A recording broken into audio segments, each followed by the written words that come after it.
மிகவும் அருமையான போதனையை உங்களுக்கு நான் கொடுக்க விரும்புகிறேன். ஆயத்தப்படுத்தி வைத்திருக்கிறேன். அடுத்த வாரம் அது ஆரம்பிக்கப்படும். அதன் தலைப்பையும் அடுத்த வாரம் சொல்றேன். திருமணம் குடும்ப வாழ்க்கையும் என்கிற போதனையை பல வாரங்களாக போதித்து வருகிறோம். கடைசியாக நீதிமொழிகள் 31ஆம் அதிகாரத்துக்கு வந்தோம். அதிலிருந்து குணசாலியான ஸ்திரீ என்பதை குறித்து நாம் போதித்தோம். வெறும் ஸ்திரீயை பற்றி மட்டுமல்ல அந்த அதிகாரம். இந்த ஸ்திரீயை பற்றி கொடுக்கப்பட்ட உபதேசங்கள் பெத்சேபாள் தன்னுடைய குமாரனாகிய சாலமோனுக்கு கொடுத்த உபதேசங்கள். ஸ்திரீயை பற்றி ஒரு ஆண்மகனுக்கு கொடுக்கப்பட்ட உபதேசங்கள் இவைகள். ஒரு ஸ்திரீ எப்படி இருக்க வேண்டும் என்ற உபதேசங்கள் மட்டுமல்ல, ஒரு குணசாலியான ஸ்திரீ எப்படி இருக்க வேண்டும் என்ற உபதேசம் மட்டுமல்ல, ஒரு ஆண் எப்படி அப்படிப்பட்ட குணசாலியான ஸ்திரீ அடைகிறவனாய் இருக்க வேண்டும், விரும்புகிறவனாய் இருக்க வேண்டும் என்பது குறித்தும், ஒரு ஆண் எப்படி நடந்து கொள்ள வேண்டும் என்பது குறித்தும், குடும்ப வாழ்க்கை குறித்தும் இந்த நீதிமொழிகள் 31ஆம் அதிகாரம் போதிக்கிறது. முதல் 9 வசனங்கள் சாலமோனுக்கு பெத்சேபாள் பொதுவாக குடிப்பழக்கத்தை குறித்து, அது எப்படி கூடாது, ராஜாவாக இருக்கிறவனுக்கு குடிப்பழக்கம் கூடாது, அவனுடைய மனநிலையை அது கெடுக்கிறது, சரியான முறையில் நியாயம் தீர்க்க அது உதவாது, ஆகையால் அவன் குடிக்க கூடாது என்று மதுபானத்தை குறித்து அவள் போதிக்கிறாள். 10ஆம் வசனத்திலிருந்து 31ஆம் வசனம் வரை 22 வசனங்கள். அதிலே அவனுடைய வாழ்க்கையிலே மிக முக்கியமான ஒரு காரியம் என்ன? ஒரு குணசாலியான ஸ்திரீயை அவன் கண்டுபிடிக்க வேண்டும், அவளை அடைய வேண்டும், அவளை தன்னுடைய மனைவியாக ஆக்கிக் கொள்ள வேண்டும், அந்த குணசாலியான ஸ்திரீயை அவன் நன்றாக வைத்துக் கொள்ள வேண்டும் என்பதை குறித்து அவள் போதிக்கிறாள். அவளே முதலாவது குணசாலியான ஸ்திரீ ஆரம்பிக்கல வாழ்க்கையை. தவறான முறையில் வாழ்க்கையை ஆரம்பித்தாள். தாவீதோடு பல பிரச்சனைகள் மத்தியிலே வாழ்க்கை ஆரம்பிக்கப்பட்டது. ஆனால் அவளுக்குள்ளாக ஒரு பெரிய ஆவிக்குரிய கிரியை நடைபெற்று நாளடைவிலே அவள் ஒரு குணசாலியான ஸ்திரீயாய் மாறி இருக்கிறாள். எத்தனை பேர் அதை நம்புறீங்க? பெத்சேபாள் தவறான முறையில் வாழ்க்கையை ஆரம்பித்த அவள் தாவீதோடு நாளடைவிலே குணசாலியான ஸ்திரீயாய் மாறி இருக்கிறாள். அப்படி மாறினதன் மூலமாக கர்த்தர் அவளை அவ்வளவாக மாற்றி ஒரு நல்ல பெண்மணியாக அவளை மாற்றி குடும்பத்திற்கு ஒரு நல்ல தலைவியாக அவளை மாற்றி இருக்கிறபடினாலே அவள் தன்னுடைய மகனுக்கு இப்பொழுது போதிக்கிறாள் குணசாலியான ஸ்திரீயை குறித்து. 22 வசனங்கள். 22 வசனங்களும் எபிரேய மொழியிலே ஒரு குறிப்பிட்ட முறையிலே எழுதப்பட்டிருக்கிறது. அதுதான் அக்ராஸ்டிக் முறை என்று சொன்னேன். அதை மட்டும் தமிழ்ல சொல்ல முடியல, ஏன்னா அதுக்கு எப்படி சொல்றதுன்னு தெரியல. தமிழ் ஆத்திச்சூடி எல்லாம் அப்படிப்பட்ட முறையில் எழுதப்பட்டிருக்கிறது. ஆக்கு ஒண்ணு, ஆக்கு இன்னொரு பதம், ஈக்கு ஒரு பதம், ஈக்கு இன்னொரு பதம், அப்படி ஒவ்வொரு அறிவுரைகளும் ஒவ்வொரு எழுத்தின் அடிப்படையிலே கொடுக்கப்படுகிறது. ஒவ்வொரு அறிவுரைகளும் ஒவ்வொரு எபிரேய மொழியின் எழுத்தால் ஆரம்பிக்கப்படுகிறது. எபிரேய 22 எழுத்து. அந்த ஒவ்வொரு எழுத்தையும் உபயோகப்படுத்தி ஒவ்வொரு அறிவுரைகளையும் அவள் கொடுக்கிறாள். 22 அறிவுரைகளை அவள் கொடுக்கிறாள். 22 விதமான அறிவுரைகள் 22 எழுத்துக்களால் ஆரம்பிக்கப்படுகிறது. 10ஆம் வசனத்திலிருந்து 31ஆம் வசனம் வரை எபிரேய மொழியிலே வாசிப்பீர்கள் என்றால் அந்த ஆல்பபெட்டின் படி ஒவ்வொரு வசனமும் ஆரம்பிக்கும். அந்த ஒவ்வொரு ஆல்பபெட் எழுத்தின் மூலமாக ஆரம்பிக்கப்படுகிறது. ஏன் அப்படி ஆரம்பித்தால் அது தாவீதால் உபயோகப்படுத்தப்பட்ட ஒரு முறை. சங்கீதம் 25, சங்கீதம் 119 இவைகளெல்லாம் அக்ராஸ்டிக் முறையில் எழுதப்பட்டிருக்கிறது. ஏன்? நீண்ட உபதேசங்களை சுலபமாக ஞாபகம் வைத்துக் கொள்வதற்கு அது உதவுகிறது. எழுத்துக்களை எல்லாரும் ஞாபகம் வச்சிருக்கிறோம். யாருக்கும் சொல்லி தர வேண்டியதில்லை, எல்லாம் கடகடன்னு சொல்லுவோம். ஏன்னா அத்தனை தடவை சொல்லியிருக்கோம், படிச்சிருக்கிறோம். அதை ஞாபகம் வைத்துக் கொள்கிறோம். அதன் அடிப்படையில் போதிச்சால் ஒவ்வொரு அறிவுரையும் அதோடு ஆரம்பித்து அதன் அடிப்படையில் சொன்னால் எழுத்துக்களை ஞாபகம் வைத்துக் கொள்ளும் போது அந்த எழுத்தோடு சொல்லப்பட்ட அறிவுரைகளும் ஞாபகம் வரும். ஆகிய அளவுகள் அப்படி உபயோகப்படுத்தப்பட்டன. ஆனா நமக்கு இன்றைக்கு அந்த எழுத்துக்கள் தெரியாது. எபிரேய எழுத்துக்கள் சொல்லுங்கன்னா 22 எழுத்துக்கள் சொன்னா இங்க யாருக்கும் தெரியாது நமக்கு, இல்லையா? பார்த்துதான் சொல்ல முடியும். நமக்கு எப்படி அது உபயோகப்படுகிறது? இன்னொரு விதத்தில் அந்த எபிரேய எழுத்துக்கு முக்கியத்துவம் உண்டு. எபிரேய மக்களிடத்திலே அவர்கள் அதை ஞாபகத்திற்காக மட்டும் உபயோகப்படுத்தவில்லை, அந்த எழுத்துக்கு ஒரு அர்த்தத்தையும் அவர்கள் காண்கிறார்கள். அந்த எழுத்து எழுதப்படும் போது எபிரேய மொழியிலே அதை ஒரு படம் போல கண்டு அதற்கு ஒரு அர்த்தத்தை அவர்கள் கொடுக்கிறார்கள். ஒவ்வொரு எழுத்துக்கும் எபிரேய மொழியிலே ஒரு அர்த்தம் உண்டு. எபிரேய மொழி அர்த்தங்கள் நிறைந்த, உள் அர்த்தங்கள் நிறைந்த ஒரு மொழியாக இருக்கிறது. அதிலே வரும் பெயர்கள், பழைய ஏற்பாட்டில் அநேக பெயர்களை வாசிக்கிறோம். ஒவ்வொரு பெயருக்கும் அருமையான அர்த்தங்கள், விளக்கமான அர்த்தங்கள் பல நேரங்களில் உண்டு. அர்த்தத்தோடு தான், ஒரு நோக்கத்தோடு தான் பெயர்களை வைத்திருக்கிறார்கள் எபிரேய மக்கள். எழுத்துக்கும் அவர்கள் அர்த்தம் கொடுக்கிறார்கள். அதன்படி நாம் பார்த்தோம். கடைசியாக ஒரு முறை உங்களுக்கு 10ஆம் வசனத்திலிருந்து கடகடன் ஞாபகப்படுத்துறேன். எல்லாம் வேதாமத்தை பாருங்கள். 10ஆம் வசனத்திலிருந்து கடைசி 4 வசனங்களை இன்றைக்கு போதிக்க போகிறேன். அதுக்கு முன்பாக ஒரு முறை உங்களுக்கு நினைவுக்கு கொண்டு வர விரும்புகிறேன். முதல் எழுத்து ஆலப். 10ஆம் வசனம் முதல் எழுத்தால் ஆரம்பிக்கப்படுகிறது எபிரேய மொழியிலே. அந்த ஆலப் என்றால் செழிப்பு என்று எபிரேய மக்களுக்கு அர்த்தமாகிறது. அந்த எழுத்து எழுதப்பட்டிருக்கிற விதம் செழிப்பு அவர்களுக்கு நினைவூட்டுகிறது. குணசாலியான ஸ்திரீ, அவளுடைய விலை முத்துக்களை பார்க்கலும் உயர்ந்தது. ஏன் அது முத்துக்களை பார்க்கலும் உயர்ந்தது என்று 11ஆம் வசனத்திலிருந்து 31ஆம் வசனம் வரைக்கும் விவரிக்கப்படுகிறது. ஏன் உங்களுடைய மனைவி அவ்வளவு விலையேறப்பட்டவள், ஏன் அவ்வளவு உயர்ந்தவள் என்று பிற்பாடு வருகிற வசனங்களில் சொல்லப்பட்டிருக்கிறது. 10ஆம் வசனத்திலே அவளுடைய விலையை குறித்து சொல்லப்பட்டிருக்கிறது. அவள் முத்துக்களை பார்க்கலும் உயர்ந்தது. அவதான் ப்ராஸ்பெரிட்டி. உலகத்திலே உங்களுக்கு பல பொருட்கள் இல்லாமல் இருக்கலாம், வீட்டிலே நல்ல பொருட்கள் இல்லாமல் இருக்கலாம், சில கஷ்டங்கள் இருக்கலாம், குறைவுகள் இருக்கலாம். ஆனால் உங்களுடைய மனைவி ஒரு நல்ல மனைவியாய் இருந்தால், குணசாலியான ஸ்திரீயாய் உங்களுக்கு மனைவியாய் அமைந்தால், அவளே செழிப்பு. அவளுடைய விலை முத்துக்களை பார்க்கலும் உயர்ந்ததா இருக்கிறது. ஒரு நல்ல மனைவி இருக்கும்போது இல்லாத பொருட்களை எல்லாம் என்றைக்காவது ஒரு நாள் கண்டிப்பாய் சம்பாதித்துக் கொள்ளலாம். எல்லாம் ஆமேன் சொல்லுங்க பாப்போம். ஐயா மாருங்களாம் ஆமேன் சொல்லுங்க. எது இல்லைனாலும் ஒரு நல்ல மனைவி இருந்தா இல்லாத பொருளையும் நாம் நல்லா சம்பாதித்துக் கொள்ளலாம் பின்னாடி. அது ஒரு பிரச்சனை கிடையாது. ஆகையால் தான் அப்படி சொல்லப்பட்டிருக்கிறது. அவள் செழிப்பை பிரதிபலிக்கிறவளா இருக்கிறாள். 11வது வசனம் 2வது எழுத்தாகிய பெத் என்கிற எழுத்தால் ஆரம்பிக்கப்படுகிறது. அது குடும்பத்தையும் குடும்பத்தில் இருக்கிற அந்த பாதுகாப்பின் உணர்வையும் குறிக்கிறதா இருக்கிறது. ஒரு வீடு எப்பொழுது குடும்பமாகிறது, ஒருவர் ஒருவர் நம்புகிற வேளையிலே வீடு குடும்பமாக மாறுகிறது. இல்லைன்னா அது வீடுதான், கல்லு வீடுதான். ஒருத்தர் மேல ஒருத்தர் நம்பிக்கை இல்ல, ஒருத்தர் இன்னொருத்தருக்கு உண்மையா இல்ல, ஒருத்தர் இன்னொருத்தரை நேசிக்கல, அன்பு இல்ல, நம்பிக்கை இல்லை என்று சொன்ன அந்த வீட்டை பார்த்தீங்கன்னா வெறும் கல்லால் ஆக்கப்பட்ட வீடு. மேல ஓடு இருக்கலாம், இடையில செவர்கள் இருக்கலாம், ஆனால் முன்னால கதவை வச்சு பூட்டி இருக்கலாம், எல்லாம் பாதுகாப்பா இருக்கலாம். ஆனா அந்த உள்ள இருக்கிற 2 பேருக்கு பாதுகாப்பு கிடையாது. உங்க உள்ள இருக்கிற 2 பேரும் பதறி போய் கிடக்குறாங்க. என்ன பதறிட்டு இருக்காங்க? என்னைக்கு என் மனைவி என்ன விட்டு போயிடுவாளோன்னு புருஷன் பதறிட்டு இருக்கிறாரு. என்னைக்கு என் புருஷன் என்ன விட்டு வேற ஏதாவது தேடிட்டு போயிடுவாரோன்னு மனைவி பதறிட்டு கொண்டு இருக்கிறார். ஏனென்றால் நம்பிக்கை இல்ல, அன்பு இல்ல. அந்த அன்பும் நம்பிக்கையும் இல்லாத வரையிலே வீடு குடும்பமாக முடியாது. என்றைக்கு வீடு குடும்பமாகிறது, ஒருவனை ஒருவர் நம்பும் போது அவனுடைய இருதயம் அவளை நம்பும் என்று அந்த வசனத்தில் சொல்லப்பட்டிருக்கிறது. அதுதான் ஒரு குடும்பத்தை குடும்பமாக வைக்கிறது. அவளும் அவனை நம்புகிறாள். அதுதான் குடும்பத்தை குடும்பமாக வைக்கிறது. ஒரு பாதுகாப்பு நிலையை குடும்பத்தில் உண்டாக்குகிறது. 12வது வசனம் 3வது எழுத்து கிமெல் என்கிற எழுத்தால் ஆரம்பிக்கப்படுகிறது. அந்த எழுத்தை எபிரேய மக்கள் பார்க்கும்போது ஒட்டகத்தை அவர்களுக்கு நினைவுபடுத்துகிறது. ஒட்டகத்தை குறித்து அவர்கள் சொல்லுகிறார்கள், அது நடக்கும்போது எல்லாம் அதிரும், உடம்பு முழுவதும் அதிரும், ஆடும். ஆனா தலை மட்டும் அசைவா ஸ்டெடியா போகும். பாலைவனத்தில் போனாலும் எங்க போனாலும் எந்த சூழ்நிலையிலும் ஸ்டெடியா போயிட்டே இருக்கும். அதே மாதிரிதான் மனைவி, நல்ல குணசாலியான ஸ்திரீ, அவள் எப்போதும் ஒரே சீராக ஸ்டெடியாக இருக்கிறாள். நேரத்துக்கு ஏற்ற மாதிரி மாறி இன்னைக்கு ஒண்ணு பேசி நாளைக்கு ஒண்ணு பேசி சச்சரவுகளையும் பிரச்சனைகளையும் உண்டாக்குகிறவள் அல்ல. அவளுடைய அன்பு மாறாமல் இருக்கிறது. அவள் ஒரே நோக்கத்தோடு இருக்கிறாள். குடும்பமே அவளுடைய நோக்கம். ஆண்டவர் மீதும் குடும்பத்தின் மீதும் மிகுந்த அன்பு செலுத்துகிறவளாய் அவள் இருக்கிறாள். அவள் மாறாதவளாய் இருக்கிறாள் என்று அந்த வசனம் போதிக்கிறது. அவள் ஒட்டகத்தை போல இருக்கிறாள். ஒட்டகம் அல்ல, ஒட்டகத்தை போல இருக்கிறாள். 13வது வசனம் டாலத் என்கிற எபிரேய எழுத்தால் ஆரம்பிக்கப்படுகிறது. அது எழுத்தை பார்க்கும்போது திறக்கப்பட்ட கதவு என்பதை அந்த மக்கள் அந்த எழுத்துக்கு அந்த அர்த்தத்தை கொடுக்கிறார்கள்.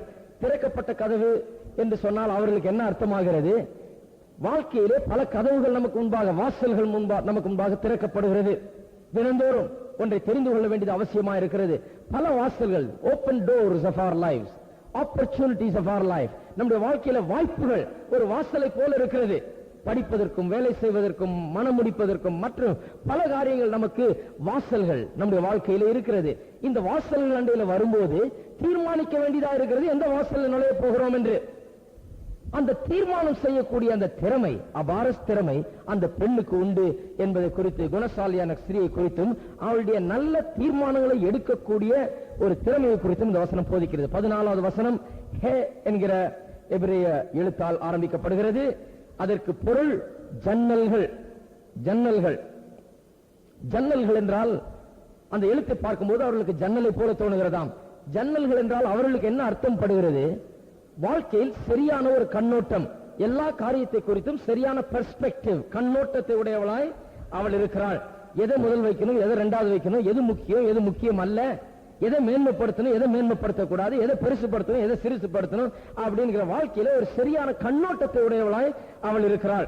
15வது வசனம் வா என்கிற எழுத்தால் ஆரம்பிக்கப்படுகிறது, எபிரேய எழுத்தால். அதை பார்த்தால் ஒரு பெக் அல்லது நெயில், ஆணியை போல இருக்கிறது, சுவற்றில் அடிக்கப்பட்ட ஒரு கொக்கியை போல இருக்கிறது. அதுல பைய மாற்றம், ஷர்ட்டை மாற்றம், சாமான்களை மாற்றம், எல்லாத்தையும் கொண்டு அதுல மாற்றம். அதை போல அவள் இருக்கிறாள், சுவற்றில் அடிக்கப்பட்ட ஆணியை போல குடும்பத்தை தாங்கி நடத்துகிறவளாய் ஆணியின் மீது எப்படியெல்லாம் தொங்கவிடப்படுகிறது அதுபோல அவள் மீது பொறுப்புகள் தொங்கவிடப்பட்டிருக்கிறது. அவள் பொறுப்பு மிக்கவள் என்பதை குறித்து அந்த வசனம் போதிக்கிறது. அநேக நேரத்தில் புருஷன் தூரமாய் போக வேண்டியதா இருந்தாலும், பிரயாணம் செய்ய வேண்டியதா இருந்தாலும் குடும்பம் சீரழிந்து போவதில்லை. ஏனென்றால் குணசாலியான ஸ்திரீ அதை பாதுகாக்கிறாள். 16வது வசனம் ஜைன் என்கிற வார்த்தையால் ஆரம்பிக்கப்படுகிறது. ஜைன் என்கிற அந்த எழுத்து பட்டயத்தை போல இருக்கிறது, பெரிய நீண்ட பட்டயத்தை போல. அந்த பட்டயம் அவளுடைய அக்ரெசிவ் நேச்சரை வெளிப்படுத்துகிறது. அக்ரெசிவ் நேச்சர் என்று சொன்னால் ஒரு காரியத்தை சிந்தித்து எடுத்து நடத்தி செயலாற்றி முடித்து சாதித்து காண்பிக்கக்கூடிய ஒரு தனித்திறமை, அந்த அக்ரெசிவ்னஸ். அது எல்லா பெண்களுக்கும் தேவைதான், அதை வளர்த்துக் கொள்ள வேண்டும். ஒரு காரியத்தை தாமாகவே சிந்தித்து செயலாற்றி எல்லா பிரச்சனைகளையும் மேற்கொண்டு அதை செய்து சாதிக்கக்கூடிய ஒரு திறமை அந்த குணசாலியான ஸ்திரீக்கு இருக்கிறது. அவள் எப்போது யாரையாவது நம்பி இருக்கல, அவளே பல காரியங்களை செய்து முடிக்கக்கூடிய வல்லவளாய் இருக்கிறாள். 17வது வசனம் செத் என்கிற எழுத்தால் ஆரம்பிக்கப்படுகிறது. அதை காணும் போது அவர்கள் ஒரு வேலியை, ஒரு ஃபென்ஸ் பார்க்கிறார்கள். வேலி என்று சொன்னால் அவள் தன்னுடைய முக்கியமாக தன்னுடைய கணவனுக்கு ஒரு வேலியை போல இருக்கிறாள். அவன் தன்னுடைய எந்த விதமான சுகத்துக்கோ சந்தோஷத்திற்கோ வேறொருவரையும் நாடாமல் தன்னுடைய மனைவியிடத்திலே அவன் எல்லாவற்றையும் பெறுகிறபடியினால், அவன் சந்தோஷமாயிருக்கிறபடியினால், அவன் நிறைவு பெற்றிருக்கிறபடியினால், அவன் வேலி அடைக்கப்பட்டவனாய், அந்த உறவை மீறாதவனாய், அந்த உறவை விட்டு வெளியே செல்லாதவனாய், வேலி அடைத்து பாதுகாக்கப்பட்டவனாய் அவன் இருக்கிறான் என்று அந்த வசனம் போதிக்கிறது. 18வது வசனம் டெத் என்கிற எபிரேய எழுத்தால் ஆரம்பிக்கப்படுகிறது. அதற்கு நீரோட்டம் என்று சொல்லுகிறார்கள். தண்ணீர் ஓடுவது போல் அந்த எழுத்து அவர்களுடைய கண்களுக்கு தெரிகிறது. அதுக்கு என்ன அர்த்தம் என்று சொல்லுகிறார்கள்? அவள் எல்லா சூழ்நிலைகளிலேயும் அவள் உற்சாகமுள்ளவராய் இருக்கிறாள். அவள் தன்னுடைய தெம்பையும் உற்சாகத்தையும் எப்பொழுதும் மெயின்டைன் பண்ணுகிறாள், தக்க வைத்துக் கொள்ளுகிறாள். காலையில் எழுந்திருச்சு வேலை செய்யறா, வீட்டுக்கு பகல் பூரா வெளியே போய் வியாபாரம் பண்றா, எத்தனையோ தொழிலில் ஈடுபடுறா, திறமையாய் செய்யறா. வீட்டுக்கு வந்து தன்னுடைய கணவனுக்கு வேண்டிய எல்லாவற்றையும் சாயங்காலங்களில் செய்யறா. இப்படியெல்லாம் செய்து இவ்வளவு களைப்பா இருந்த போது கூட அவளுடைய தெம்பு ஒருபோதும் குறைவதில்லை. ஏன்? அவளுடைய விளக்கு அணையாதிருக்கும் இரவிலும் கூட. விளக்கு எதை குறிக்கிறது? அவளுடைய ஆவிக்குரிய ஜீவியத்தை குறிக்கிறது. ஆவிக்குரிய விதத்தில் மிகுந்த உற்சாகமுடையவளாய் இருக்கிறாள். அது அவளுக்கு சரீரத்தில் தெம்பையும் சுகத்தையும் நல்வாழ்வையும் அவளுக்கு அளிக்கிறது.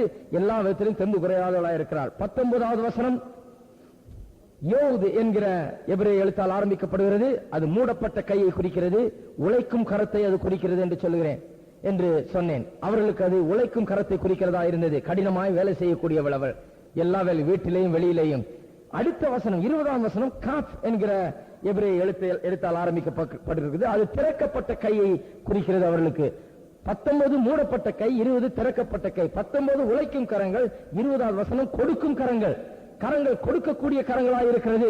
மற்றவர்களுக்கு சேவை செய்யவும், ஏழைகளுக்கு உதவவும், ஆவிக்குரிய விதத்திலே ஜெபித்து மற்றவர்களை விடுதலையாக்கவும் சுகமாக்கவும் வரம் பெற்றவளாக ஒரு நல்ல பெண்ணாக, வெறும் காசு கொடுக்கிறவளா அல்ல, கரத்தை குறித்தும் கரங்களை குறித்தும் பேசுகிறது. கரத்திலால் கொடுக்கிறாள், கரங்களால் அவர்களுக்கு ஊழியம் செய்கிறாள்.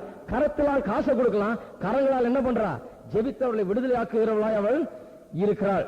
கரங்களை நீட்டுகிறாள் என்று சொல்லும் போது அவள் நீட்டுகிற கரங்களை நீட்டுகிறது கொடுக்கிறதுக்கு அல்ல, அவள் அவர்களுக்கு ஆவிக்குரிய விதத்திலே செய்கிற ஜெபம் ஊழியம் அவைகளை குறிக்கிறது என்று சொன்னேன். 21வது வசனம் லாமத் என்கிற எபிரேய எழுத்தால் ஆரம்பிக்கப்படுகிறது. அது ஒரு ஆக்ஸ் கோட் அல்லது ஒரு மாட்டை தள்ளுகிற ஒரு குச்சியை போல அவர்கள் காண்கிறார்கள். ஒரு விசேஷ குச்சி, கொஞ்சம் வளைஞ்சிருக்கும்.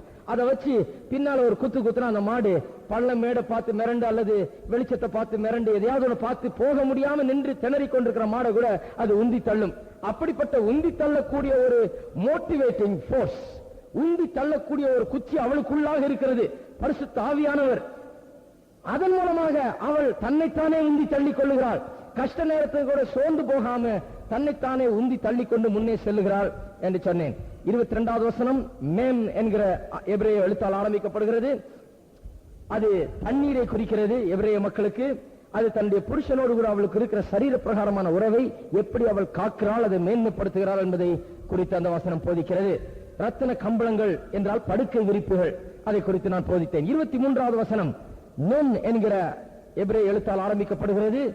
அதை காணும்போது அவர்கள் மீன் என்று அர்த்தம் கொள்கிறார்கள். மீன் என்று சொன்னால் கூர்ந்து கவனிக்கும் திறன், the ability to concentrate. அவள் அந்த கூர்ந்து கவனிக்கும் திறனை குறித்து அந்த வசனத்தில் சொல்லுகிறது. இந்த கூர்ந்து கவனிக்கும் திறன் அவள் நல்லவளா இருக்கிறபடினாலே தன்னுடைய கணவனுக்கு அந்த கூர்ந்து கவனிக்கக்கூடிய திறன் இருக்கிறது. கணவன் கான்சென்ட்ரேட் பண்ண முடியாத வேலையில, வீட்டுல எல்லாம் சரியில்லைன்னா, வீட்டுல நல்ல குணசாலியான ஸ்திரீ இருக்கிறபடினாலே கணவன் சிறந்து விளங்குகிறான். வெளியிலே தொழிலேயும் தன்னுடைய வியாபாரத்திலேயும் தன்னுடைய ப்ரொஃபஷன்ல சிறந்து விளங்குகிறான். ஏன்? அவனுக்கு எபிலிட்டி டு கான்சென்ட்ரேட், கூர்ந்து கவனித்து ஒரு காரியத்தை செய்யக்கூடிய திறமை அவனுக்கு இருக்கிறது. அவனுடைய கவலைகள் நீங்குகிறது. வீட்டை குறித்த கவலைகள், மற்ற காரியத்தை குறித்த கவலைகள், பயங்கள் நீங்குகிறது. அவன் திறமையோடு மனதில் வேற எதையும் வைத்துக் கொள்ளாமல் அவன் நன்றாக வேலை செய்ய முடிகிறது என்பதை அந்த வசனம் போதிக்கிறது. 24வது வசனம் சாமக் என்கிற எழுத்தால் ஆரம்பிக்கப்படுகிறது. அது ஒரு பம்பரத்தை போல இருக்கிறது. பார்த்தால் கீழே ஒல்லியாகவும் மேலே தடியாகவும் தெரிகிறது. அது பேலன்ஸை எடுத்து காண்பிக்கிறது. எல்லா விதத்திலேயும் அவள் பேலன்ஸ் உடையவளாக இருக்கிறாள். எல்லா காரியத்திலேயும், முக்கியமாக பொருளாதார ரீதியிலே, குடும்பத்திலே ஏற்ற தாழ்வுகளை சரிகட்டுவர்களாக இருக்கிறாள். ஒரே ஆள் வேலை செய்துட்டு இருந்தா சில நேரத்தில் பத்தாம இருக்குது குடும்பத்தில். அவளும் வேலைக்கு சென்று அவளும் கொஞ்சம் சம்பாதிச்சு அவளும் கொஞ்சம் சில உதவிகளை செய்து அந்த ஏற்ற தாழ்வுகளை, பொருளாதாரத்தில் ஏற்படுகிற ஏற்ற தாழ்வுகளை அவள் சரி கட்டுகிறவளா இருக்கிறாள். பேலன்ஸ் பண்ணுகிறாள். மற்ற எல்லாத்திலையும் பேலன்ஸ் பண்ணுகிறாள், பொருளாதாரத்திலையும் அவள் ஒரு பேலன்சிங் எஃபெக்டா வேலை செய்யறாங்க. 25வது வசனம் ஆயின் என்கிற ஒரு எழுத்தால் ஆரம்பிக்கப்படுகிறது. அது பெலன் என்கிற காரியத்தை குறிக்கிறது. அவளுடைய பலன் எங்க இருக்குது? பலன் அவளுடைய உடை அலங்காரத்தில் அல்ல, பலன் அவளுடைய சிகை அலங்காரத்தில் அல்ல, அவள் போட்டிருக்கிற தங்க நகைகள் அல்ல. பலன், அவளுடைய பலன் அவளுடைய உடையும் பலமும், அவளுடைய உடை பலம் பலம், அவளுடைய உடை உள்ளான ஒரு அந்த பலன், அவளுக்கு இருக்கிற அந்த உள்ளான நற்குணங்கள், குணசாலியான ஸ்திரீக்கு இருக்கிற நல்ல பண்புகள், நல்ல குணங்கள், ஆவிக்குரிய தன்மை, இவைகள் தான் அது அவளுக்கு உடையும் அலங்காரமாய் அவளுக்கு இருக்கிறது என்று அந்த வசனத்திலே நாம் பார்த்தோம். 26வது வசனம் என்கிற எபிரேய எழுத்தால் ஆரம்பிக்கப்படுகிறது. அது வாயையும் நாக்கையும் குறிக்கிறதா இருக்கிறது. அவள் கருணையோடு அன்போடு பேசுகிறவளா இருக்கிறாள். ஞானம் மட்டும் இருந்தா போதாது, கருணையும் அன்பும் தேவை.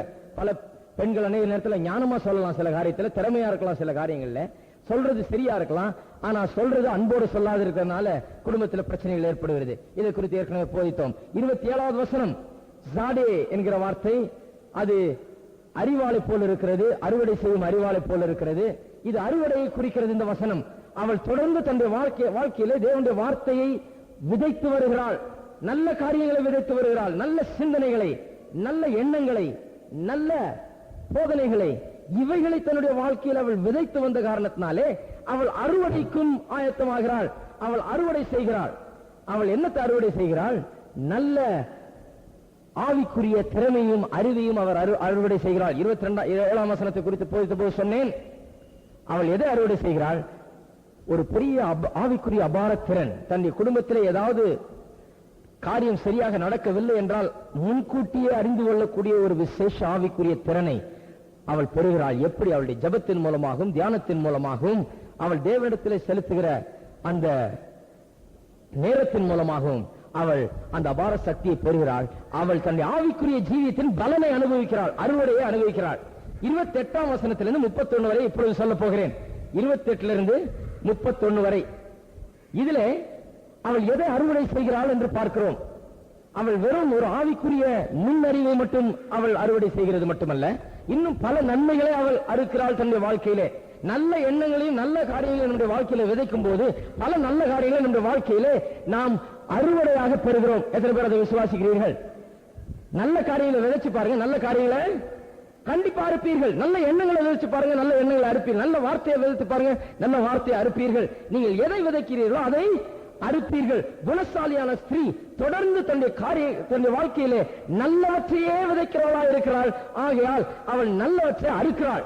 28 31 வசனம் வரை அவள் எப்படிப்பட்ட அருமையான அறுவடையை காண்கிறாள் தன்னுடைய வாழ்க்கையிலே என்பதை குறித்து பேசுகிறது.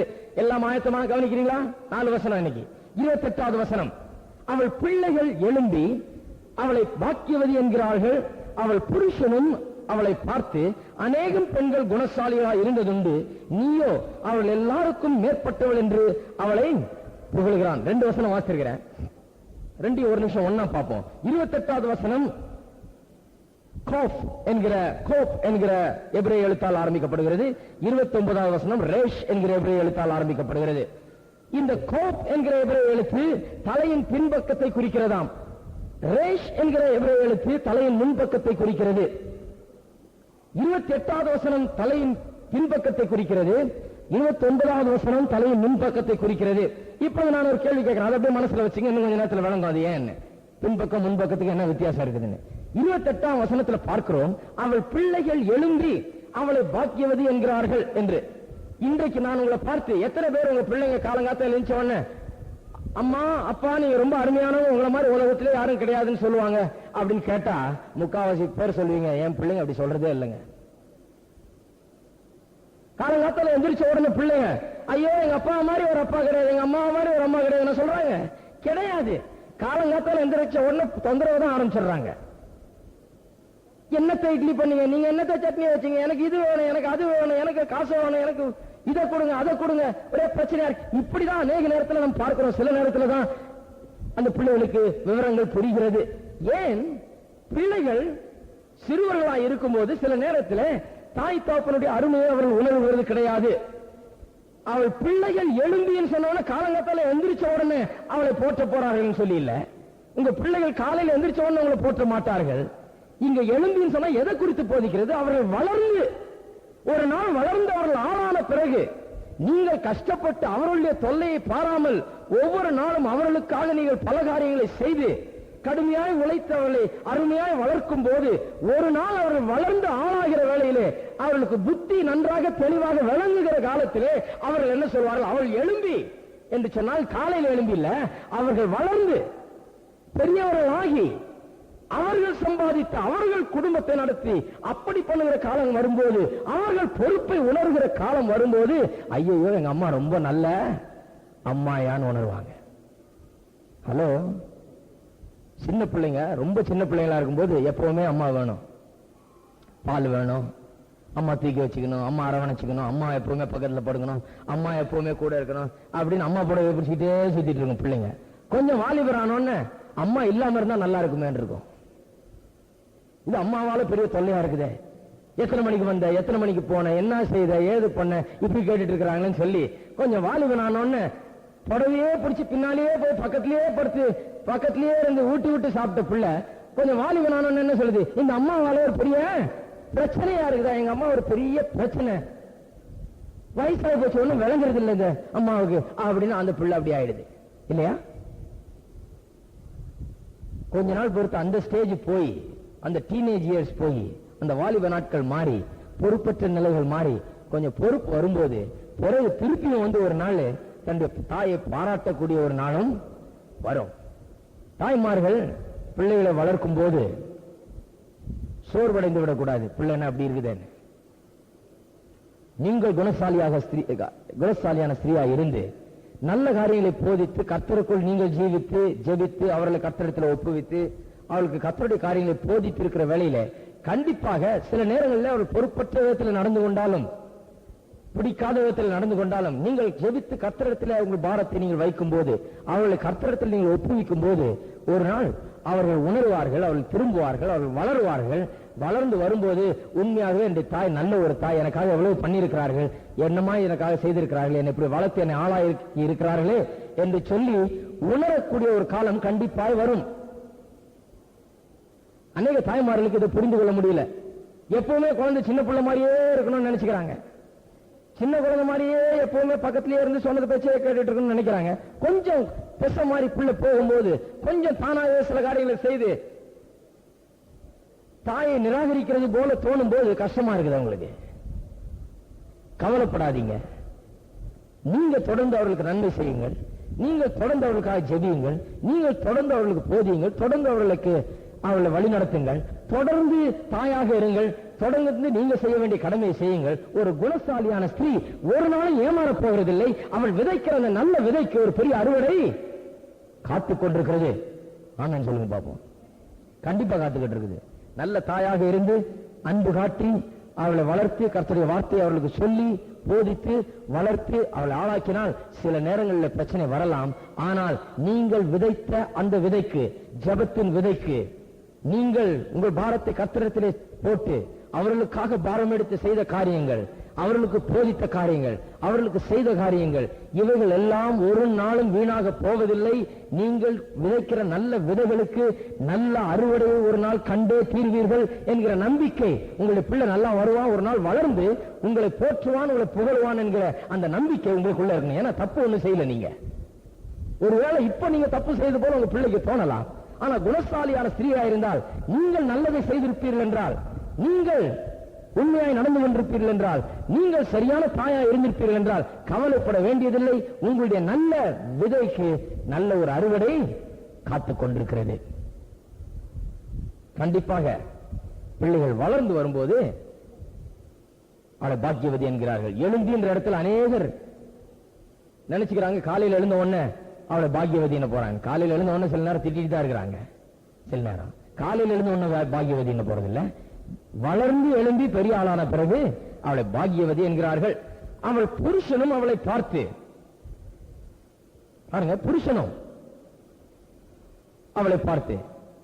அடுத்த வசனத்தை வாசிக்க போறப்போ நான் சொன்ன 28ஆம் வசனம் தலையின் பின்பக்கத்தை குறிக்கிறதா இருக்கிறது. அந்த எழுத்தை பாத்தீங்கன்னா தலையின் பின்பக்கத்தை போல இருக்குதுன்றாங்க.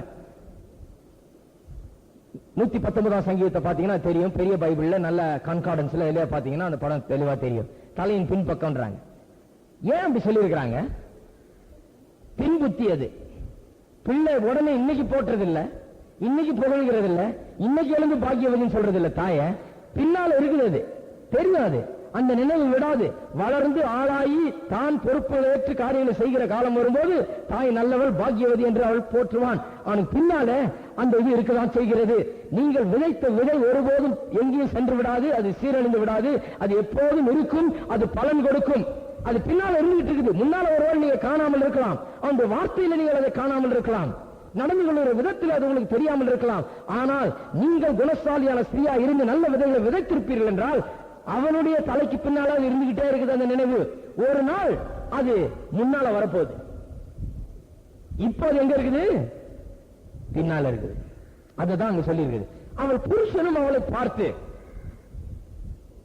அநேகம் பெண்கள் குணசாலியா இருந்தது வந்து நீயும் அவள் எல்லாத்துக்கும் மேற்பட்டவள் என்று அவளை புகழுகிறான். புருஷனும் அவளை பார்த்து என்று சொல்லப்பட்டிருக்குது. புருஷர்களும் பாருங்க சில நேரத்தில் அவர்களுக்கு ஒண்ணு விளங்குறது இல்ல. அவங்க நினைச்சுக்கிறாங்க டிவி வாங்கி கொடுத்தா, நல்ல புடவை வாங்கி கொடுத்தா எல்லாம் சரியா போயிடும். இந்த டிவி, புடவை, நல்ல காரியங்கள், பொருட்கள் இதெல்லாம் அவசியம் தான். ஆனா அது எல்லாத்தையும் விட அவர்களை போற்றி புகழ்ந்து ஒரு 2 வார்த்தை சொல்லி பாருங்க. அது எவ்வளவு அவசியம்ன்றதையும் உணர்ந்து பாருங்கள். நல்ல பொருட்கள் அவசியம் தான். ஆனா நல்ல பொருட்கள் வாங்கி கொடுக்க முடியலன்னா என்ன பண்ண போறீங்க? பொருட்கள் எல்லாம் வாங்கி கொடுத்த பிறகு வேற ஒரு பொருள் தேவையில்லை, அப்ப என்ன பண்ண போறீங்க? என்றைக்கும் மனைவியை புகழ்ந்து போற்றி பிரைஸ் பண்ணி ஒரு நல்ல வார்த்தையை சொல்லுவது எத்தனையோ விலையுயர்ந்த பொருட்களை காட்டிலும் முக்கியமானதாக இருக்கிறது உங்களுடைய உறவிலே. அநேக கணவன்மார் எதிர்க்க சொல்லவே மாட்டாங்க, நேசிக்கிறோம்னு சொல்ல மாட்டாங்க பெண்டாட்டிய, அல்லது சமையல் நல்லா இருந்ததுன்னு சொல்ல மாட்டாங்க, நல்லா இல்லாதப்ப சொல்லிடுவாங்க. கரெக்டா இல்லைங்களா? நல்லா இல்லாதப்ப அது தானா வந்து அது முயற்சி எடுக்க வேண்டியதில்லை. நல்லா இருக்கப்ப நல்லா சாப்பிட்டுட்டு போயிட்டே இருப்பாங்க. நல்லா இருக்குதுன்னு சொல்லவே மாட்டாங்க. எது பிடிக்கலையோ அதெல்லாம் சொல்லிடுவாங்க. எது பிடிக்குதோ, எது நல்லா செய்யறாங்களோ அதை சொல்ல தவறி விடுகிறார்கள். உங்களுக்கு எப்படிங்க தெரியும் கேட்கலாம். நானும் மனுஷன் தான். அப்படிதான் இருக்குது. சில நேரத்தில் ஞாபகப்படுத்திக்க வேண்டியதா இருக்குது நம்மள. இது நல்லா இருக்குது, ஒரு 4 வார்த்தை சொன்னா என்ன, இன்னைக்கு கறி ரொம்ப நல்லா இருக்குது.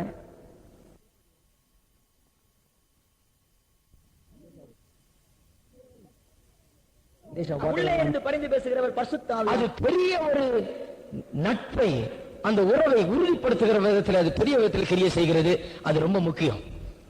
உங்களுடைய போற்றுதலை, புகழ்ச்சியை உங்கள் மனைவி குறித்து நீங்கள் சொல்ல வேண்டிய காரியத்தை போய் சும்மா வெளியில சொல்லிட்டு வராதீங்க. எனக்கு நல்ல மனைவி, நல்ல மனைவின்னு உங்க மனைவி கிட்டே சொல்ல வேண்டியது அவசியமா இருக்குது. பின்னால மனசுல பின்னால வச்சுக்கிட்டு இருக்காதீங்க. என்னைக்காவது ஒரு நாள் சண்டை வரும்போது சமாதானப்படுத்தும் போது சொல்ல வேண்டியதா. அப்ப சொல்ல இல்லங்க, நான் எப்பவுமே நினைச்சிருக்கிறேன் பின்னால நல்லவதான் அவ இருந்தா கூட சொல்லிருக்கீங்களா என்னைக்காவது நல்லவன்னு? சொன்னது இல்லைங்க, ஆனா எப்பவுமே என்கிட்ட இருந்துகிட்டே இருக்குது, பின்னால இருந்துகிட்டே எனக்கு தெரியுங்க அவன் நல்லவதான். சொல்லிருக்கீங்களா? சொல்லுங்க. இந்த சொல்லாதனால தான் இவ்வளவு சண்டை, இவ்வளவு முத்தி, இவ்வளவு கடைசியில வந்து எல்லாம் பிச்சுக்கிட்டு இருக்குது. அப்புறம் சமாதானப்படுத்தும் போது சொல்லுவாங்க அவன் நல்லவதாங்க, எனக்கு எப்பவுமே தெரியுங்க, நான் எத்தனையோ தடவை நினைச்சிருக்கிறேங்க, இன்னார்ட்டெல்லாம் சொல்லியிருக்கிறேங்க, எங்க அம்மாட்ட சொல்லியிருக்கீங்க, அப்பாட்ட சொல்லியிருக்கீங்க, அவங்க மாமாட்ட சொல்லியிருக்கீங்க. அவங்க கிட்ட சொன்னீங்களா என்னைக்காவது? கிடையாது.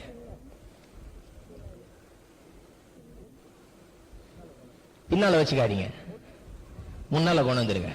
அந்த போற்றுதலை, புகழ்ச்சியை, உங்களுடைய மனைவியை குறித்த நல்ல காரியங்களை ஒருபோதும் சொல்ல தவறாதீர்கள். ஒவ்வொரு நாளும் கொஞ்சம் அதை கொடுத்த ஒரு பெரிய டானிக் மாதிரி தான் இருக்கும். அப்புறம் பாருங்க எப்படி ஆகுது எல்லாம். ஒரு 2 வார்த்தை சொல்லி பாருங்க, நல்ல வார்த்தையா, 2 நல்ல வார்த்தை, 10 மோசமான காரியங்களை எல்லாத்தையும் கேன்சல் பண்ணிட்டோம். அது எல்லாத்தையும் 2 நல்ல வார்த்தை. வேதம் தான் அதை போதிக்குது. இது மனுஷனுடைய போதனை இல்லை, இது வேதத்தினுடைய போதனை. அவள் புருஷனும் அவளை பார்த்து, ஏன் அவள் விதைத்த விதைகள், அவள் குடும்பத்துக்காகவும் கணவனுக்காகவும் அவள் நடந்து கொள்ளுகிற விதத்திலே அவள் விதையை விதைத்திருக்கிறாள். ஆகையால் இப்பொழுது அறுவடை செய்கிறாள். அந்த விதைத்த விதைகள், அவள் பட்ட பாடுகள், அவள் எடுத்துக்கொண்ட முயற்சிகள் எல்லாம் பலனளிக்க ஆரம்பிக்கிறது, திரும்பி வருகிறது. கொடுங்கள், அப்பொழுது உங்களுக்கு கொடுக்கப்படும். இப்ப என்ன கொடுத்தீங்க? காணிக்கை கொடுத்தீங்க, உங்களுக்கு கொடுக்கப்படுமா? கொடுக்கப்படாதா? கண்டிப்பா கொடுக்கப்படும். அன்பு கொடுத்தீங்கன்னா அன்பு கொடுக்கப்படும் இல்லைங்களா? சில நேரத்தில் உடனே கொடுக்கப்படாது. ஆவிக்குரிய விதத்துல கூட பாருங்க அப்படிதான். ஆவிக்குரிய பிள்ளைகளை கூட பாத்தீங்கன்னா கூட அப்படிதான். முதல்ல ரொம்ப இதா இருப்பாங்க, அப்புறம் சில நேரத்தில் யார் பேச்சையாவது கேட்டு எவனாவது என்னத்தையாவது சொல்லிட்டு போயிட்டே இருப்பான். வீடு வீடா வந்து என்னத்தையாவது ஒண்ணு சொல்லி தூத்தி பரப்பி என்னத்தையாவது ஒண்ணு எண்ணத்தை கெடுத்து நாசமாக்கி உள்ள என்னத்தையாவது ஒரு எண்ணத்தை போட்டு அவன் பாட்டு போயிட்டே இருப்பான். அதை நம்பிக்கிட்டு ஆவிக்குரிய விதத்துல போதிச்சு வழி நடத்துற ஒரு நல்ல ஆள் மேல உள்ள ஒரு அன்பு குறைய ஆரம்பிக்குது சில நேரத்தில். ஆனா கண்டிப்பா பின்னால உணர்வார்கள். அப்படிப்பட்ட நான் பார்த்திருக்கேன் எத்தனையோ தடவை. பின்னால சில வருஷங்களுக்கு பின்னால, சில மாதங்களுக்கு பின்னால அவர் உணர்வான், அட இந்த ஆள் இவ்வளவு பேசினானே, ஆனா அந்த ஆள் இவரை பற்றி ஒரு நாளும் சொன்னதில்லை, ஒரு நாள் இப்படி பேசினதில்லை என்பதை உணர்ந்து திரும்பி அவர்கள் வர்றதை பார்த்திருக்கிறேன். ஆவிக்குரிய விதத்திலும் அப்படிதான். முதல்ல ரொம்ப அட்டாச்சா இருப்பாங்க, பிறகு யாராவது போய் அவர்கள் மனதை கெடுத்து குட்டிச்சவராக்கி அவர்களை பிரித்து அவர்களை ஒரு மாதிரி மனதை கெடுத்து வைத்திருவார்கள். அப்புறம் அவர்களுக்கே விளங்குகிறது. ஒருவேளை உங்களுடைய விதைகள் உடனடியாக ஒரு அறுவடையை கொண்டு வராமல் இருக்கலாம். விதைகள் எப்பொழுதும் காத்திருந்து அறுவடையை நாம் பெற வேண்டியது அவசியமா இருக்கிறது. நீங்கள் நல்ல காரியங்களை செய்யும் போது உடனடியாக உங்களுக்கு ஒரு திரும்பி வராமல் இருக்கலாம். ஆனால் ஒரு நாள் அது கண்டிப்பாக அறுவடை நாள் என்று ஒன்று இருக்கிறது. அன்றைக்கு அது திரும்பி வந்தே தீரும். உங்கள் கணவனுக்கு நல்ல காரியங்களை செய்யும் போது, நீங்கள் நல்ல குணசாலியான ஸ்திரீயா இருக்கும் போது ஒருவேளை உடனடியாக பலனை காணாமல் இருக்கலாம், அதனுடைய பிரதிபலனை உடனடியாக உணர முடியாமல் இருக்கலாம், உங்களுடைய கணவனிடத்தில் ஒரு மாற்றத்தை உடனடியாக காண முடியாமல் இருக்கலாம். ஆனால் உண்மையாக ஒரு நாள் வருகிறது, அறுவடை நாள், அன்றைக்கு அது கண்டிப்பாய் நடைபெறும். அது வரைக்கும் உள்ள வேலை செய்துட்டு இருக்குது, பின்னால் இருந்துட்டு இருக்குது அந்த எண்ணம். இவ்வளவு செய்யறேன், என் கணவன் ஒரு நாள் ஒரு நல்ல வார்த்தை சொன்னதில்லையேன்னு யோசிச்சுட்டு இருக்கீங்க நீங்க. ஆனா அவருக்குள்ள அந்த எண்ணம் இருந்துட்டு இருக்குது, தலைக்கு பின்னால இருந்துகிட்டே இருக்குது, இன்னும் சொல்ற அளவுக்கு வரல. அந்த அறுவடை நாள் வரும்போது அவரும் என்ன பண்ண போறாரு? சொல்ல போகிறார். ஆகையால் காத்திருங்க. எல்லாம் அம்மாமான ஒரு ஆமான்னு சொல்லுங்க பாப்போம். அதுக்குள்ள பதறிடாதீங்க, பயந்துடாதீங்க. என்னங்க இவ்வளவு நல்லா இருக்கிறேன்னு ஒண்ணுமே சொல்ல மாட்டாரு, இவ்வளவு நல்லா பண்றேன்னு எனக்கு ஒண்ணுமே ஒரு பிரதிபலன் இல்லையே. இல்ல, அவருக்குள்ள நடந்துகிட்டு இருக்குது வேலை. அந்த விதை கிரியை செய்து கொண்டே இருக்கிறது, பின்னால் அது நடந்து கொண்டே இருக்கிறது. ஒரு நாள் நீங்கள் விதைத்த விதை புகழ்ச்சி என்கிற அந்த வார்த்தைகளோடு வெளியே வரப்போகுது அந்த அறுவடை. அவள் புருஷனும் அவளை பார்த்து அநேகம் பெண்கள் குணசாலியா இருந்ததுண்டு, நீயோ அவள் எல்லாருக்கும் மேற்பட்டவள் என்று அவளை புகழுகிறான். இல்லைங்களா? இதனுடைய அர்த்தத்தை விளக்குகிறேன். அநேக பெண்கள் குணசாலிகளா இருந்தது உண்டு, நீயோ அவள் எல்லாருக்கும் மேற்பட்டவள் என்று அவளை போடுகிறான். என்ன சொல்றான்? there is no one like you. உன்னை போல ஒரு ஆள் கிடையாது, உன்னை போல ஒரு குணசாலியான ஸ்திரீ கிடையாது. அப்படின்னா என்ன, உலகத்திலே எந்த மாதிரி தான் குணசாலியான ஸ்திரீயா? உலகத்திலே உங்க மனைவி தான் குணசாலியான ஸ்திரீயா? நான் என்னுடைய மனைவி பற்றி அன்னைக்கு ஏதோ சொல்லிட்டு இருந்தேன். ஒருத்தர் விளையாட்டு கொஞ்சம் சொன்னார், என்னங்க எதுக்கு எடுத்தாலும் உங்க மனைவி ரொம்ப போற்றி புகழுறீங்க அப்படின்னாரு. நான் சொன்னேன், என் மனைவி எனக்கு போட்டி, நான் போற்றி போலதான் போறேன். என் மனைவி தான் எனக்கு வசந்தவள், என் மனைவி தான் எனக்கு உலகத்திலே சிறந்த பெண் போல எனக்கு தெரியுறா. அது நல்லதுதான். உலகத்தில் அநேக சிறந்த ஸ்திரீகள் உண்டு, குணசாலியான ஸ்திரீகள் அநேகர் உண்டு. ஒவ்வொரு குடும்பத்திலேயும் அநேக ஸ்திரீகள் உண்டு, குணசாலியான ஸ்திரீகள். அவன் என்ன சொல்லுறான்? உலகத்தில் எவ்வளவு குணசாலியான ஸ்திரீகள் உண்டு, அவங்க பெரிய குணசாலியான ஸ்திரீயா இருக்கலாம். ஆனா மனைவியை பார்த்து சொல்றான், அவர்கள் எல்லாரும் பார்க்கலும் யாரு? நீதான் எல்லாருக்கும் நேர்பட்டவள் என்று சொல்றான். உங்களுக்கு உங்க மனைவி தான் உணர்ந்தவளாக இருக்க வேண்டும். ஹலோ, இந்த போதனைகள்லாம் ரொம்ப குவைட்டா இருக்குது. உங்களுக்கு உங்களுடைய மனைவிதான் உயர்ந்தவளாக இருக்க வேண்டும், அதுல தப்பே கிடையாது. உங்களுடைய மனைவியை பார்த்து நீங்கள் குணசாலியான ஸ்திரீ 1000 பேர் இருக்கலாம் உலகத்தில், உலகம் பூரா இருக்கிறாங்க அருமையான பெண்கள். ஆனா மனைவின்னு சொல்லி கல்யாணம் பண்ணி கொண்டு வந்திருக்கணும், அதுதான் எல்லாருக்கும் மேற்பட்டவள், அவள் தான் எல்லாவற்றுக்கும் மேற்பட்டவள் என்பதை நாம் நிச்சயமாக அங்கீகரிக்க வேண்டும். மற்றவர்கள் குணசாலிகள் தான், இல்லைன்னு சொல்லல. ஆனால் உங்களுடைய மனைவி உங்களுக்கு எல்லாரும் பார்க்கலும், மற்ற எல்லா குணசாலியான ஸ்திரீயை பார்க்கலும் மேற்பட்டவளாக இருக்க வேண்டும். புருஷன் அந்த நிலைக்கு வர்றான். எப்படி வர்றான்? கொஞ்ச நாள்ல வர்றதில்லை, சில நாட்கள் எடுக்கிறது. மனைவி குணசாலியான ஸ்திரீயாய் நடந்து கொள்ளும் போது அவன் புகழ்ச்சியும் வெளியில வார்த்தைகளால் வெளிவருகிறது. 30வது வசனத்துக்கு போவோம். 30வது வசனம், சௌந்தரியம் வஞ்சனை உள்ளது, அழகும் வீண். கர்த்தருக்கு பயப்படுகிற ஸ்திரீயே புகழப்படுவாள். நல்ல கவனிங்க, இது எபிரேய எழுத்து ஷீன் என்கிற எழுத்தால் ஆரம்பிக்கப்படுகிறது. அதை பார்த்தால் கடாப்பல்லை போல இருக்கிறது.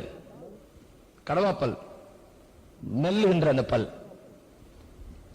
கடிச்சு சாப்பிடுறோமே அந்த பல். எபிரேய மக்கள் அதை இந்த நாம் மெல்லுகின்ற அந்த பல்லுக்கு ஒப்பிடுகிறார்கள், chewing teeth.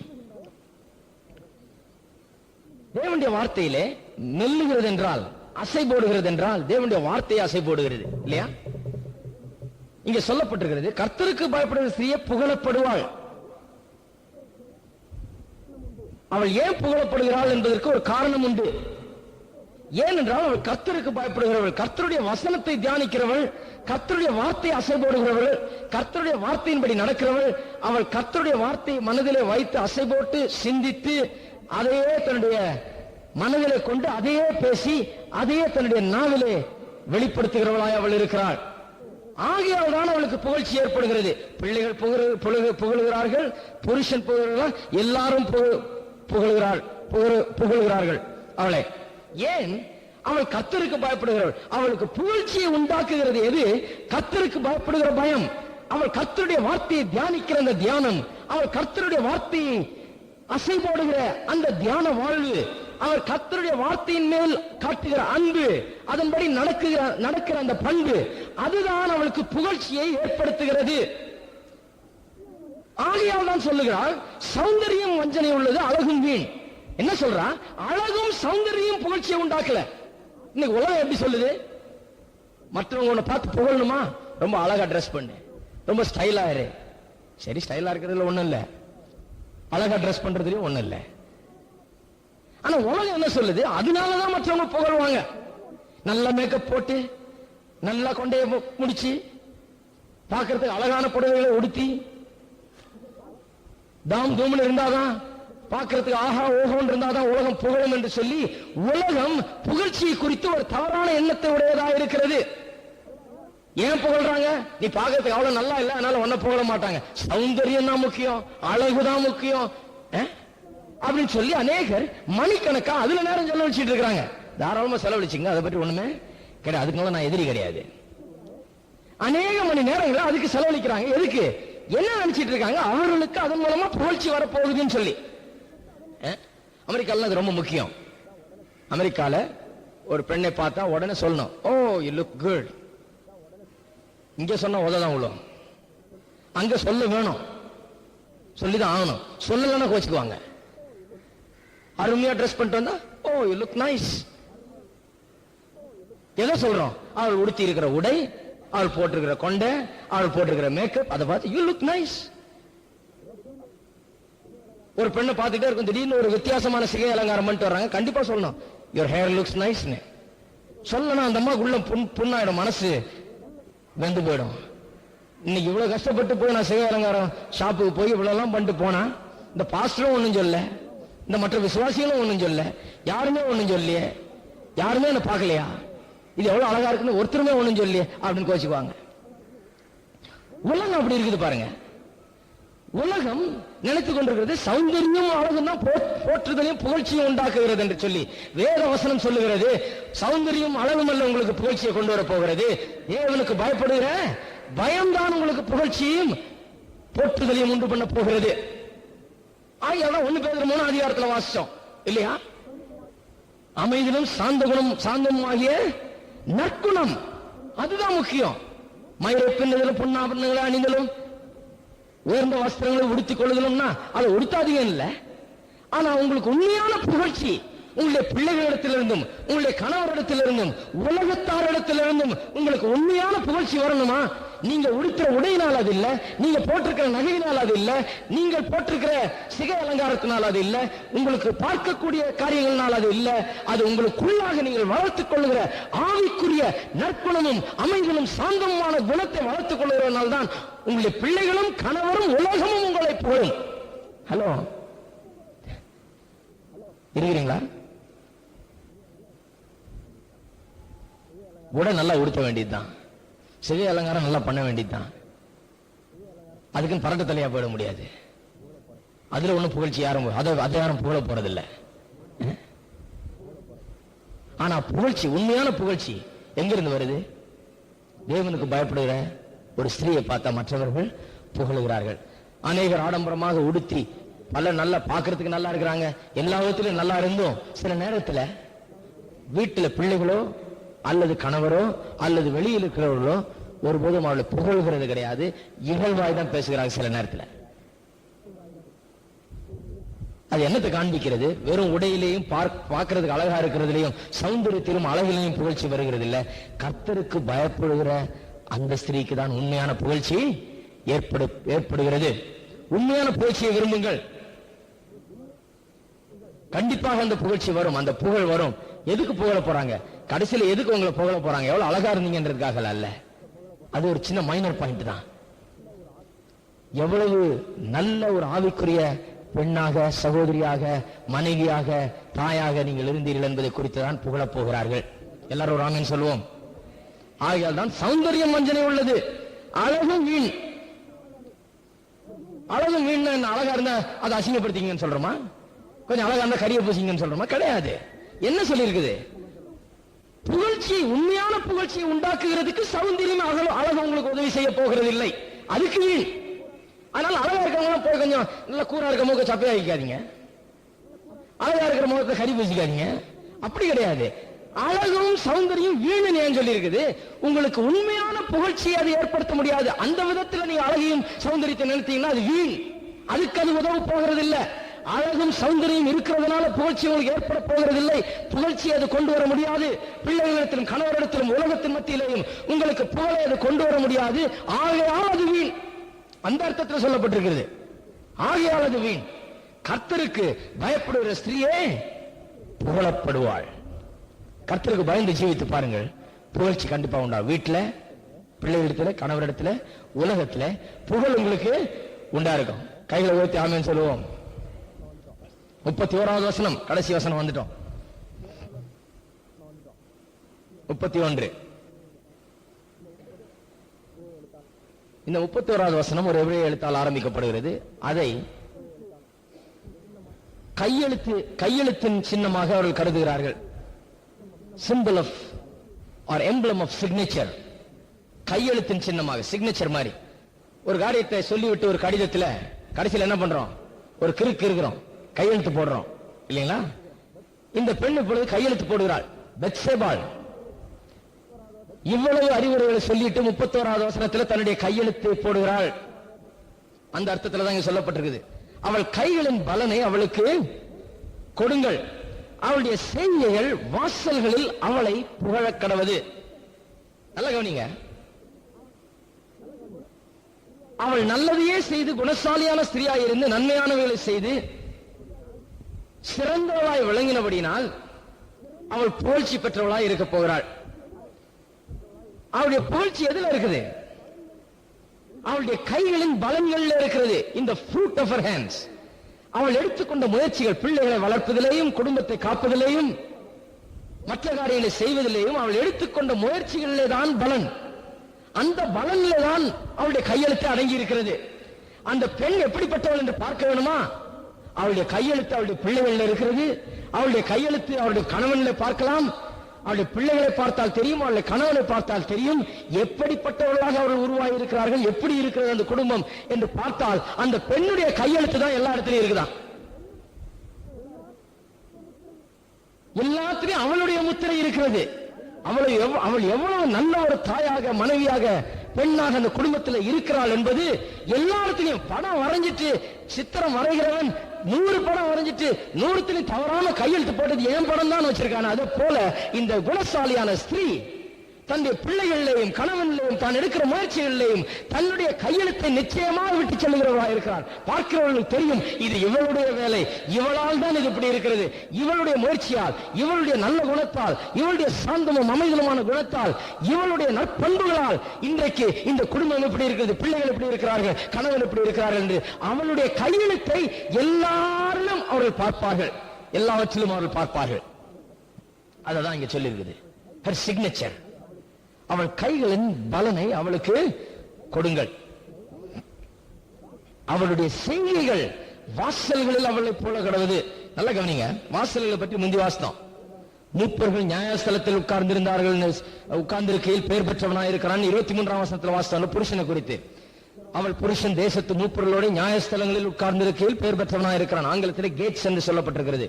இங்கேயும் ஆங்கிலத்தில் கேட்ஸ் தான் சொல்லப்பட்டிருக்கிறது. இங்க தமிழ்ல வாசல்னு கிளீனா சொல்லிட்டாங்க. வாசல்ல நியாயஸ்தலம், அங்கதான் முக்கியமான ஆட்கள் உட்காருகிற இடம்.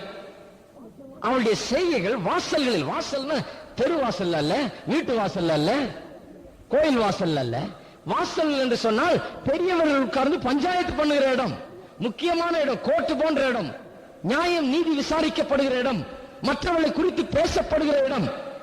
அவளுடைய செய்கைகள் வாசல்களில் அவளை புகழ கடவுது. அந்த இடத்துல கூட அந்த மக்கள் என்ன பேசுறாங்க? வாசல்கள்ல நியாயாதிபதிகள், மற்றவர்கள் பேசுகிறவர்கள் அவளை குறித்து என்ன பேசுகிறார்கள்? ஒண்ணுமே பேச முடியாது அவளை பற்றி. ஏன்னா செய்திகள் இருக்குது, அவளுடைய ஃப்ரூட்ஸ் இருக்குது, அவளுடைய கனிகள் இருக்குது. அவள் கைகளால் செய்த காரியத்தின் பலனை ஊர் முழுக்க வைத்துட்டு வந்திருக்கிறாள். அவளுடைய முயற்சிகள் எங்கு பார்த்தாலும் தெரிகிறது. பிள்ளைகள்ல தெரிகிறது, கணவன்ல தெரிகிறது, அவளுடைய வியாபாரத்தில் தெரிகிறது. எல்லாவற்றிலும் அவள் செய்த முயற்சியின் பலனை மக்கள் காண்கிறார்கள். ஆகையால் அவளை பற்றி இப்படிதான் பேசணும்னு ஒருத்தரும் முயற்சி எடுக்க முடியாது. ஏன் என்று சொன்னால் அவளுடைய செய்கைகளை அவளுடைய வாசல்கள் அவளை புகழும். ஒண்ணுமே பேச முடியாது யாரும், அவளை பற்றி தீமையா ஒன்று சொல்ல முடியாது. ஏனென்றால் அவளுடைய செய்கைகள், அவள் வாழ்ந்த வாழ்க்கை, அவள் விதைத்த விதை இப்பொழுது அறுவடை செய்கிறாள். கனிகள் உண்டாயிருக்கிறது, அது எங்கும் தெரிகிறது, எல்லாருக்கும் விளங்குகிறது, யாரும் அதை மறுக்க முடியாது. அவளுடைய செய்கைகள் வாசல்களிலே அவளை புகழ கடவுது. ஹல்லேலூயா. உண்மையாகவே கர்த்தருடைய வார்த்தையை விசுவாசித்து அதன்படி நடந்து அதன்படி ஜீவிக்கிற வேளையிலே அது பெரிய பலனை நமக்கு அளிக்கிறது. எல்லாவற்றிலும், நம்முடைய ஆவிக்குரிய ஜீவியத்திலும் அப்படிதான், குடும்ப வாழ்க்கையிலும் அப்படிதான். குடும்ப வாழ்க்கையிலே கர்த்தருடைய காரியங்களிலே நாம் சரியாக இருந்து குடும்பத்தை சரியாக நடத்துகிற வேளையிலே நிச்சயமாக கர்த்தருடைய வார்த்தையை குடும்பத்தை குறித்து அவர் என்ன சொல்கிறார் என்று கேட்டு அதன்படி நடக்கிற வேளையிலே அதனுடைய அறுவடையை கண்டிப்பாக நாம் அறுப்போம். உண்மையாகவே அந்த எண்ணத்தோடு தான் நான் இத்தனை நாட்கள் பிரசங்கித்தேன். குடும்பங்கள் அப்பேற்பட்ட ஒரு நல்ல அறுவடையை அறுக்க வேண்டும். ஒரு நல்ல விதையை விதைப்போம். வார்த்தை, கர்த்தருடைய வார்த்தை என்கிற விதையை விதைப்போம். இளம் உள்ளங்களிலே அதை விதைப்போம். இன்றைக்கு அவர்கள் சீர்படட்டும். திருமணம் ஆனவர்களிலே அதை விதைப்போம். அவர்கள் நல்வாழ்வு பெறட்டும் என்று சொல்லிதான் இந்த போதனைகளை நான் இவ்வளவு நாட்களாக போதித்தேன். எத்தனை பேர் சொல்றீங்க இது உங்களுக்கு பிரயோஜனமா இருந்ததுன்னு சொல்லி? தன்னால் போதித்த போதனைகள் இது உண்மையாகவே ஒரு விதையாக உங்களுக்குள் சென்றிருக்கிறது, நமக்குள் சென்றிருக்கிறது. இது உண்மையாக இது வளரும், கண்டிப்பாக இது பலன் அளிக்கும். ஒருபோதும் அந்த வார்த்தையை நினைவுபடுத்திக் கொள்ள தவறிவிடாதீர்கள். எப்போதும் அதை நினைவில் வைத்துக் கொள்ளுங்கள். இந்த வார்த்தைகள் எப்போதும் உங்களை பலப்படுத்தட்டும், உற்சாகப்படுத்தட்டும். சகோதரிகளும் சகோதரர்களும் எல்லாரையும் இந்த வார்த்தைகள் வழி நடத்தட்டும். குடும்பங்களில் சந்தோஷம், சமாதானம் பெருகட்டும், செழித்தோங்கட்டும், ஆசீர்வாதம் உண்டாகட்டும், தீமைகள் சச்சரவுகள் நீங்கட்டும், குடும்பங்கள் கர்த்தருடைய அன்பை பிரதிபலிக்கிற ஒன்றாய் விளங்கட்டும். எல்லாரும் எழுந்து நிற்போம். எழுந்து நின்று நாம் கரங்களை உயர்த்தி கர்த்தரை நாம் ஸ்தோத்திரிப்போம். கரங்களை உயர்த்தி நாம் கர்த்தரை ஸ்தோத்திரிப்போம். இந்த அருமையான போதனைகளுக்காக நாம் கர்த்தரை ஸ்தோத்திரிப்போம். ஆவியானவருக்காக நாம் ஸ்தோத்திரிப்போம். அவர் நமக்கு போதிக்கிறவராய், விளக்குகிறவராய், காரியங்களை தெளிவுபடுத்துகிறவராய் இருக்கிறபடியால் நாம் கர்த்தரை ஸ்தோத்திரிப்போம். ஹல்லேலூயா. இந்த வார்த்தைகள் நமக்குள்ளாக செல்லட்டும். இந்த வார்த்தைகள் நம்மை புது மனுஷனாக்கட்டும். குடும்பங்கள் புதிய பொலிவையும் தெம்பையும் ஆசீர்வாதத்தையும் பெறட்டும். ஹல்லேலூயா, ஹல்லேலூயா. அவருடைய வார்த்தையை நாம் இன்றைக்கு ஏற்றுக்கொள்வோம். ஆண்டவரே, இந்த வார்த்தை எனக்குள்ளாய் செல்லட்டும், எனக்குள்ளாய் அது கிரியை செய்யட்டும், எனக்குள்ளாக என்ற குணங்களை அதை மாற்றட்டும் என்று சொல்லி நாம் ஆண்டவரை என்று கேட்போம். ஹல்லேலூயா. இன்றைக்கு நான் மறுபடியுமாய் குடும்பங்களுக்காக ஜெபிக்க போகிறேன். இந்த போதனையின் போது பல முறை நான் ஜெபித்திருக்கிறேன். குடும்பங்கள் மிகவும் முக்கியம். குடும்பம் குடும்பமாக நீங்கள் இங்கு வருகிறீர்கள். குடும்பம் குடும்பமாக நீங்கள் வாழ்ந்து ஆண்டவரை சேவித்து கடைசி வரை ஆண்டவர்களை நிலைத்திருப்பது முக்கியம். குடும்பங்கள் முக்கியம். ஆண்டவர் உங்களை குடும்பம் குடும்பமாக காண்கிறார். குடும்பத்தில் இருக்கிற வாழ்வு மிகவும் முக்கியம். அது சரியில்லை என்றால் எல்லாவற்றையும் சீரழித்து விடும். இந்த சபையே ஒரு குடும்பம் மாதிரிதான். கர்த்தர் குடும்பத்தை நன்றாக விளங்கிக் கொள்கிறார். ஆகையால் தான் அவரை பிதா என்கிறோம், தகப்பன் என்கிறோம், அப்பா பிதாக என்று அழைக்கிறோம். குடும்பத்தை உருவாக்கியவரே அவர்தான். இன்றைக்கு குடும்பத்தை சீர் செய்கிறவராக, குடும்பத்திலே செழிப்பை உண்டாக்குகிறவராக, சந்தோஷத்தை உண்டாக்குகிறவராக, அதற்கு சித்தம் கொண்டவராக அவர் இருக்கிறார். நாம் எல்லாரும் ஜெபிப்போம். இன்றைக்கு தேவைகளோடு வந்திருப்பீர்கள் என்றால், பிரச்சனைகளோடு, குடும்ப பாரங்களோடு, குடும்பத்திலே வேதனைகளோடு நீங்கள் இன்றைக்கு வந்திருப்பீர்கள் என்றால் மனம் தளர்ந்து போக வேண்டாம். கர்த்தருடைய வார்த்தையை நீங்கள் கேட்டிருக்கிறீர்கள். சூழ்நிலைகள் மாறும். கர்த்தருடைய வார்த்தையை எடுத்துக் கொள்ளுங்கள். உங்களுடைய வாழ்க்கையிலே, குடும்பத்திலே பெரிய ஒரு மாறுதலை கண்டிப்பாய் நிச்சயமாய் நீங்கள் காண்பீர்கள். அன்பின் தேவனே, அருமையான வேலைக்காக உமக்கு ஸ்தோத்திரம். ஒரு வார்த்தையை போதிக்கும்படியாக எனக்கு இந்த ஸ்லாக்கியத்தை கொடுத்தபடியால் உமக்கு ஸ்தோத்திரம். இந்த மக்கள் ஆர்வத்தோடு ஒவ்வொரு வாரமும் கர்த்தாவே உங்களுடைய வார்த்தையை விரும்பி கேட்கிற மக்களாக இருக்கிறார்கள். ஆண்டவரே, அதை ஏற்றுக்கொள்கிறவர்களாக இருக்கிறார்கள். மனம் திறந்து கொடுக்கிறவர்களாக அவர்கள் இருக்கிறார்கள். கர்த்தாவே, ஆசீர்வதித்தவர்களும் கேட்ட வார்த்தைகள் ஒவ்வொன்றும் எங்களுடைய உள்ளத்தில் செல்லட்டும். கர்த்தாவே, எங்களுடைய குடும்பங்களை அதை சீர் செய்யட்டும். எங்களுடைய குடும்பங்களை அதை மாற்றி அமைக்கட்டும். எங்களுடைய குடும்பங்களுக்குள்ளே ஒரு பெரிய ஆசீர்வாதத்தை கொண்டு வரட்டும்.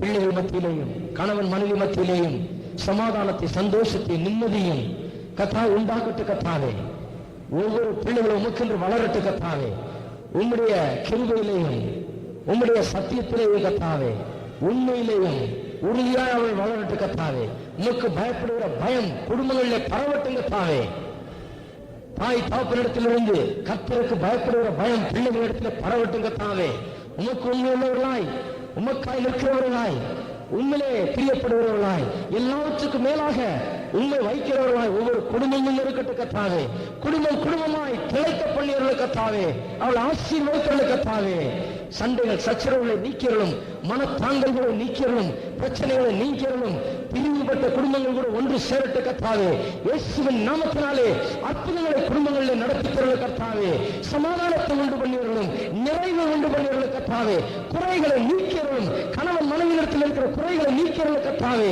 குடும்பத்தின் எல்லா குறைகளையும் போக்கியவர்கள் கர்த்தாவே, உடைய கரத்தை நீட்டி குடும்பம் குடும்பமாய் போட்டு அவளை ஆசீர்வதிக்க வேண்டும் கர்த்தாவே. உமக்கு ஸ்தோத்திரம். உம்முடைய வார்த்தை சுகமாக்குகிற வார்த்தையாக இருக்கிறது, குணப்படுத்துகிற வார்த்தையாக இருக்கிறது. உம்முடைய வார்த்தையை அனுப்பித்து நீ சுகமாக்கினீர் என்ற வார்த்தையை வாசிக்கிறோம் கர்த்தாவே. இப்பொழுது உடைய வார்த்தை புறப்பட்டு சென்றிருக்கிறது. சுகமாக்கட்டும், விடுதலையாக்கட்டும், நன்மை செய்யட்டும் கர்த்தாவே. மற்ற பிரச்சனைகளோடு வந்திருக்கிறவர்களுக்காக ஜெபிக்கிறேன். வியாதிகளோடும் துக்கங்களோடும் கவலைகளோடும் வந்திருக்கிற மக்களுக்காக ஜெபிக்கிறேன். இயேசுவின் நாமத்தில் எல்லாம் என் இயேசுவே, எல்லாம் அவரே, சிறிதும் பெரிதாயினும் எல்லாம் அவரே, புதிதாய் என் ஜீவியம் மாற்றுகின்றார். எனக்கெல்லாம் இயேசுவே, என்றென்றுமே எல்லாரும் எல்லாம் என் இயேசுவே, எல்லாம் அவரே, சிறிதும் பெரிதாயினும் எல்லாம் அவரே, புதிதாய் என் ஜீவியம் மாற்றுகின்றார். எனக்கெல்லாம் இயேசுவே, என்றென்றுமே கர்த்தர் ஆசீர்வதிப்பார். எல்லாம் என் இயேசுவே, எல்லாம் அவரே, சிறிதும் பெரிதாயினும் எல்லாம் அவரே, புதிதாய் என் ஜீவியம் மாற்றுகின்றார். எனக்கெல்லாம் இயேசுவே, என்றென்றுமே.